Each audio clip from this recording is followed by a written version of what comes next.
Bismillahirrahmanirrahim. Assalamualaikum warahmatullahi wabarakatuh. Alhamdulillah. Alhamdulillahi rabbil alamin. Wassalatu wassalamu ala asyrafil anbiya'i wal mursalin wa ala alihi wa sahbihi ajma'in amma ba'du. Oke, baik. Bismillah. Selamat pagi teman-teman sekalian. Pada kesempatan kali ini kita akan belajar matematika bersama saya, Agung Aldi Barastia. Materinya adalah terkait persamaan kuadrat dan fungsi lantai. Di sini saya bagi menjadi dua sesi, section. Section pertama itu adalah materi, section kedua adalah latihan soal. Nah, di section pertama ini ada dua sub section, yang pertama persamaan kuadrat dan yang kedua fungsi lantai. Baik, mungkin langsung saja ke section pertama, materi pertama yaitu persamaan kuadrat. Oke, jadi dalam persamaan kuadrat, bentuk umumnya itu adalah ax kuadrat ditambah bx ditambah c sama dengan 0, dengan a, b, dan c-nya ini adalah bilangan real dengan syarat A-nya tidak boleh 0.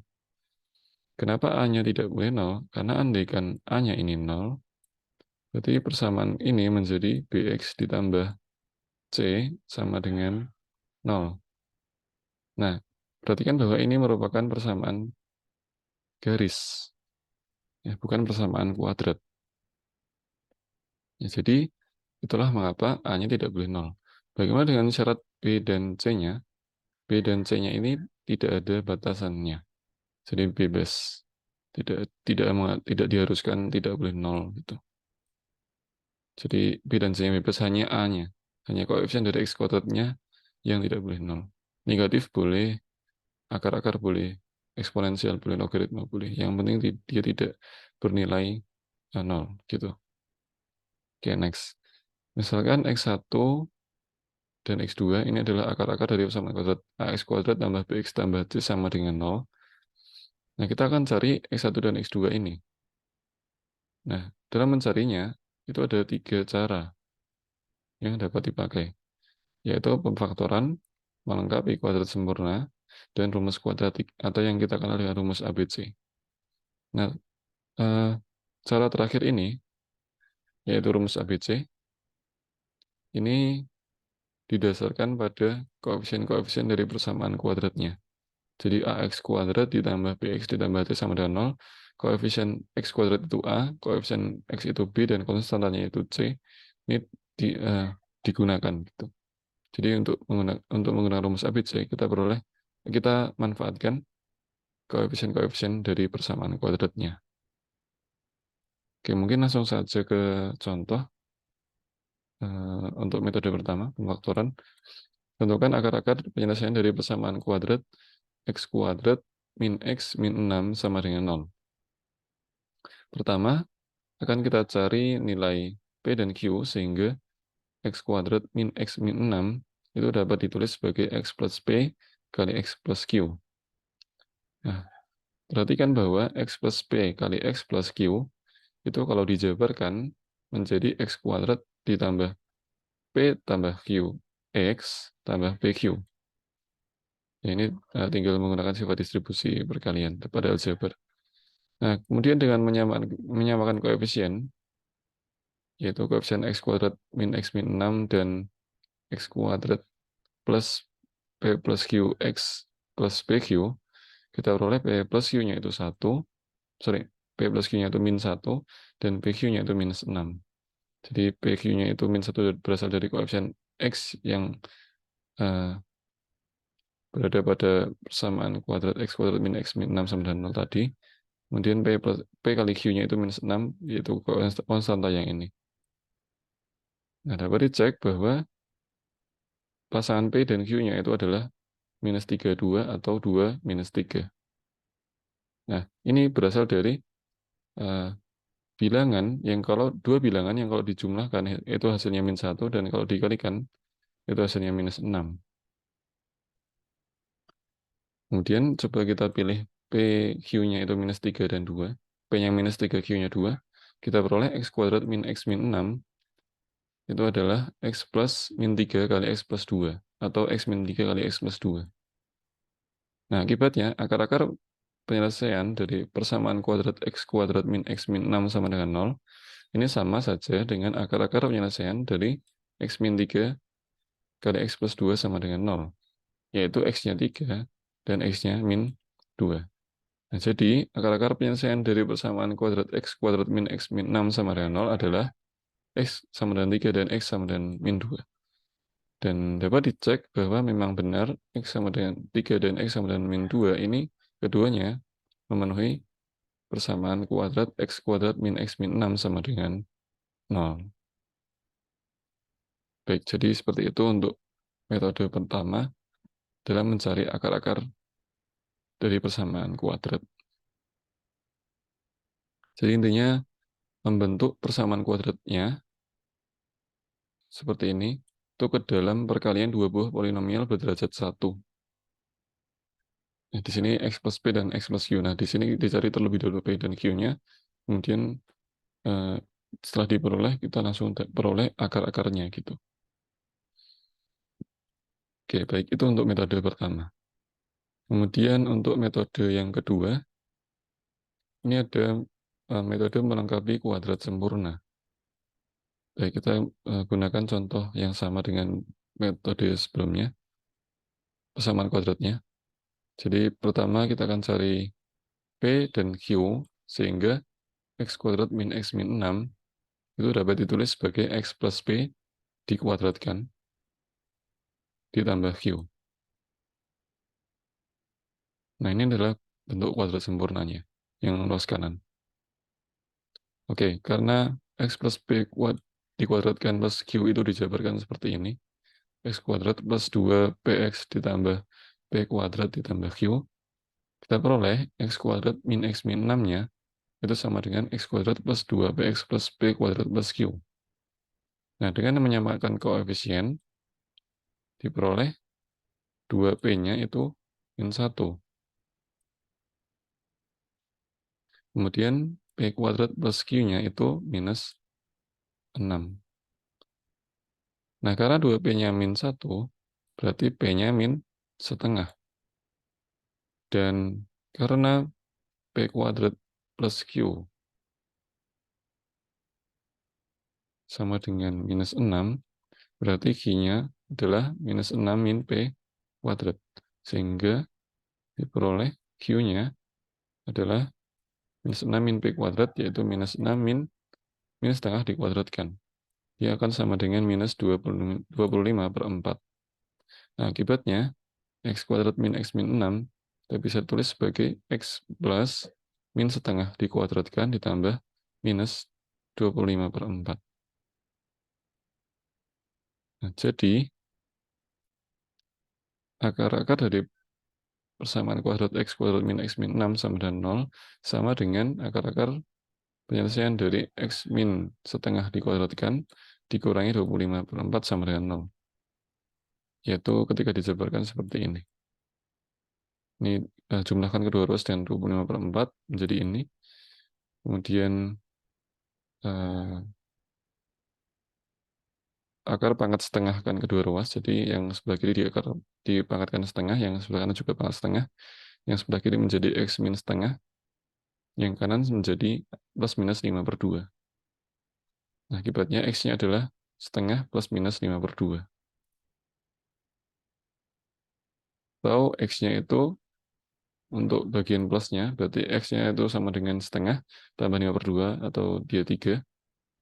Atau X-nya itu setengah dikurangi 5/2, yang sama dengan minus 4/2, atau min 2. Dengan demikian, akar-akar penyelesaian persamaan kuadrat X kuadrat min X min 6 sama dengan 0 adalah X sama dengan 3 dan X sama dengan min 2.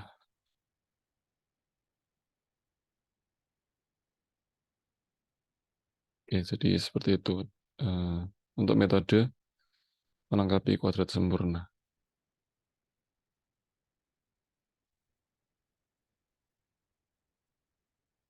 Oke, kemudian untuk yang metode terakhir, metode ketiga, yaitu rumus kuadratik atau rumus ABC, yang dirumuskan seperti ini. Jadi X1,2 ini maksudnya dua buah akar dari persamaan kuadratnya. Jadi ini sama saja dengan X1, X2-nya.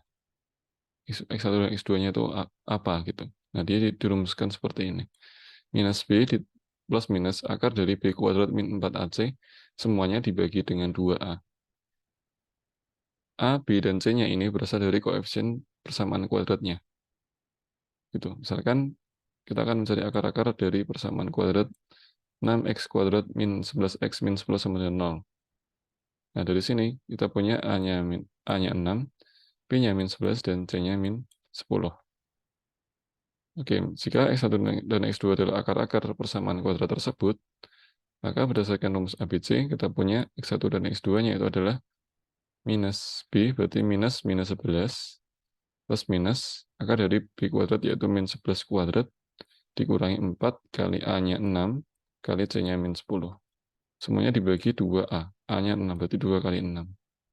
Dan dia sama dengan min 11 itu 11, plus minus min 11 kuadrat itu 121, kemudian minus 4 kali 6 minus 24, minus 24 kali min 10, plus 240. Semuanya dibagi 12. Kemudian sama dengan 11 plus minus akar dari 121 ditambah 240, yaitu 361, dibagi 12, kemudian dia sama dengan 11 plus minus 19 dibagi 12. Jadi akar 361 itu 19. Akibatnya didapat X1-nya itu 11 plus 19 per 12 sama dengan 5 per 2, dan X2-nya itu 11 min 19 per 12, yaitu min 2 per 3. Berarti kan bahwa X1 dan X2 ini nggak harus seperti ini ya aturannya. Jadi X1-nya itu bisa yang bagian minusnya, X1, X2-nya nanti bisa uh, yang bagian positifnya gitu. Plus minusnya di sini nggak harus di, plusnya itu nggak harus di X1, minusnya nggak harus di X2. Kemudian ya seperti itu ya, ini adalah akar-akarnya yang dicari. Oke, selanjutnya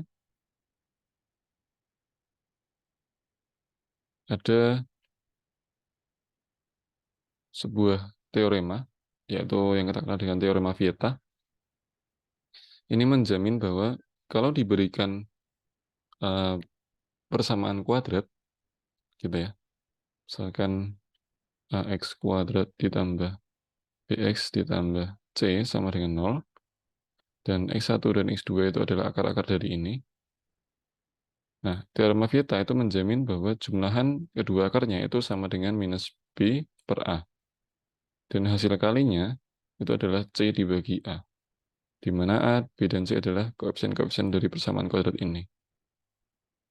Gitu. Oke, mungkin langsung saja ke subsection yang kedua. Baik, di sini untuk setiap bilangan real x, kita notasikan notasi seperti ini. Kita sebut dengan floor x gitu, sebagai bilangan bulat terbesar yang lebih kecil atau sama dengan x. Sebagai contoh, floor dari setengah itu 0, floor dari min setengah itu min 1, dan floor dari 2,7 itu 2. Sederhananya, floor x itu sama saja dengan pembulatan x ke bawah. Kemudian selanjutnya, jika floor x sama dengan n, maka berlaku pertidaksamaan seperti ini. Jadi n itu kurang dari sama dengan x, dan dia kurang dari n plus 1. Oke, langsung ke section kedua, yaitu latihan soal dan pembahasan. Ini ada 2 soal. Pertama untuk persamaan kuadrat, dan yang kedua untuk fungsi lantai. Yang pertama, misalkan A dan B adalah akar-akar persamaan kuadrat ini. X kuadrat min 13AX plus P plus 13 sama dengan 0. Jika P plus 2B sama dengan minus 25, maka A minus B sama dengan Oke. Dari teorema Vieta, kita peroleh A plus B-nya itu 13A. Dan AB-nya itu P plus 13. Ya. Di sini A-nya itu 1, B-nya itu min 13A, C-nya itu adalah B plus 13.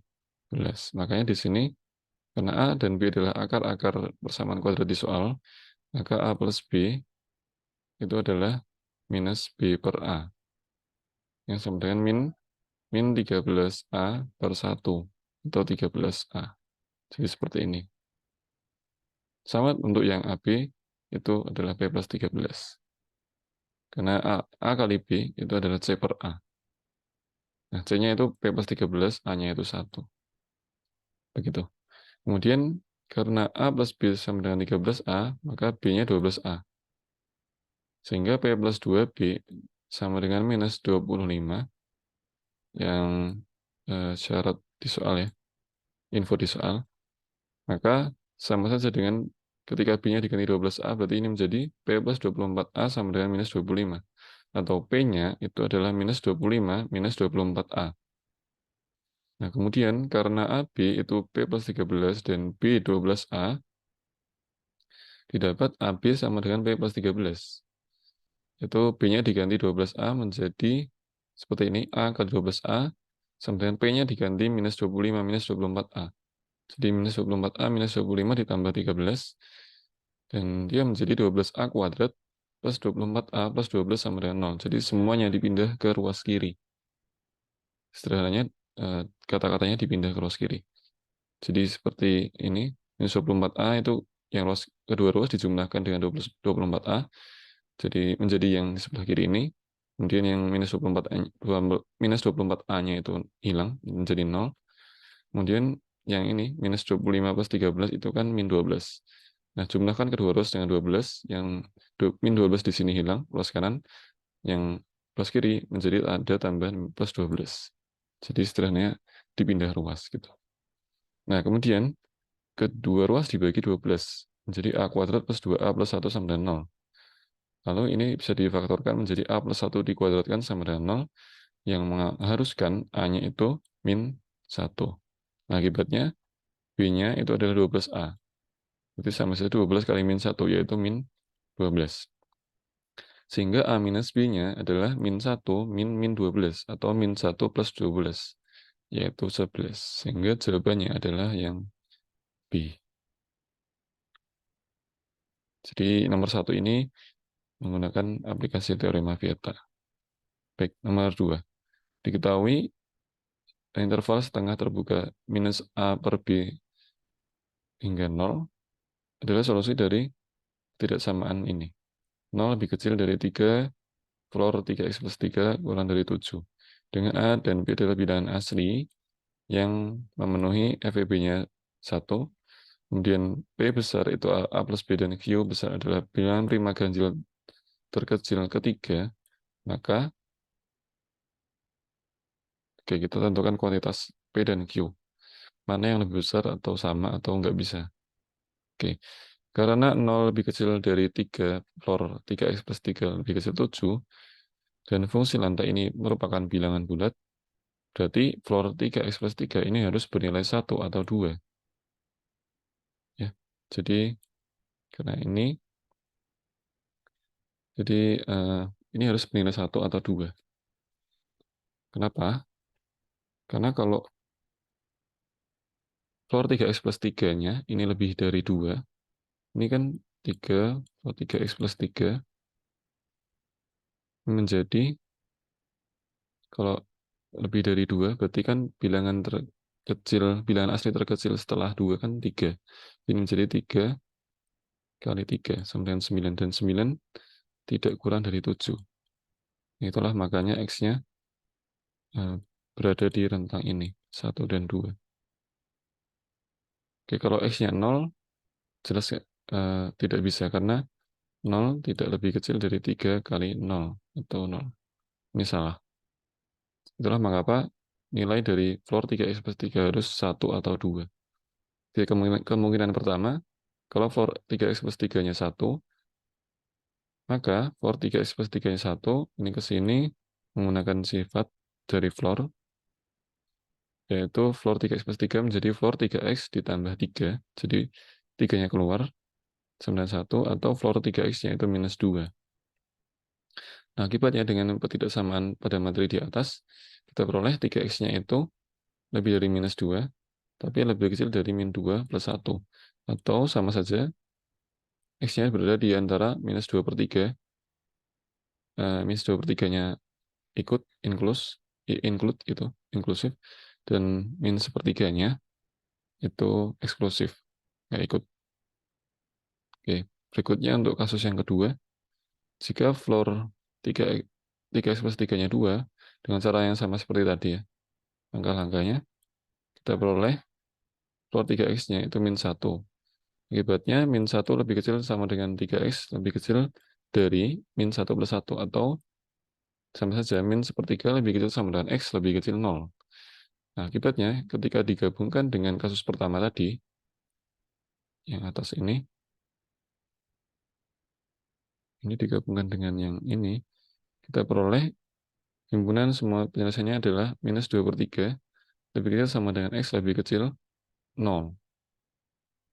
Nah, jadi kita peroleh bahwa minus a per b, 0 yang tadi menjadi himpunan penyelesaiannya. Dari sini kita peroleh A-nya itu, kita bisa ambil A-nya itu 2, B-nya itu 3. Sehingga P besar yang tadi A plus B menjadi 2 tambah 3, yaitu 5. Dan Q itu adalah bilangan prima terkecil ketiga. Berarti kan 2, 3, 5 ya, 5 ya. Akibatnya bilangan prima terkecil ketiga ya. Prima ganjil terkecil ketiga. Oh ya, maaf. Prima ganjil terkecil ketiga. Tadi P-nya ini ya. P-nya 5, Q-nya itu 7 ya. Bilangan prima ganjil ketiga. Setelah 3 dan 5 ya. 3, 5, 7. Jadi P lebih kecil Q gitu. Jadi jawabannya yang B. Kuantitas P itu lebih kecil daripada Q. Baik, demikian untuk pembahasan pada kesempatan hari ini. Apakah ada pertanyaan?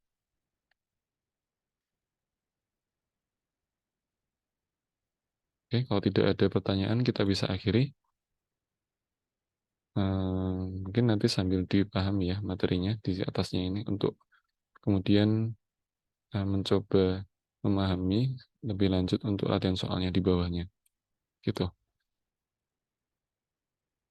Oke, kalau tidak ada pertanyaan, kita bisa akhiri pertemuan pada kesempatan kali ini. Kurang lebihnya saya mohon maaf. Semoga bermanfaat apa yang kita sampaikan. Jika ada pertanyaan, nanti bisa hubungi lebih lanjut melalui email atau BA ya. Oke, karena tidak ada pertanyaan, kita bisa akhiri. Wassalamualaikum warahmatullahi